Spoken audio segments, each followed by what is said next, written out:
काय ला गुंडू? आपल्या गाडीला लागलं. थोडस लागलंय. हा तिला थोडस लागलंय. दाखव ना. टाकू ये इकडे. टाकू ये. तुला पण टाकू सगळ्यांना दाखवतो. तर कारला इथे लागलंय बघ. आता ती रिपेअर करणार आहेत. थोडं काम बाकी आहे. कुठे रे? हे काय कलर सगळं गेलाय ना. मग तिला उद्या बाहेर जायचा म्हणून जरा आणलंय मी तिला. आणि बघ इकडे पण लागले बघ. हे बघ हे बघ हे पण तुटलं.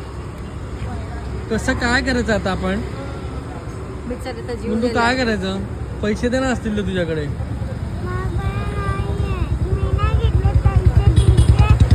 पण कोणी गाडी ठोकली आहे? गाडी कोणी ठोकली आहे? अय्या कोण ड्रायव्हर रे? असं नाही बोलायचं. काकाने ठोकली आहे म्हणजे चुकून झालंय त्यांच्या. काका कोणाला हॉटेल मध्ये कोण काका? काका म्हणजे तेजस ना, म्हणजे जे ड्रायव्हिंग करतात. ड्रायव्हिंग कसं करतात? असं हे बघ कसं स्पर्श कडेवर चढलंय.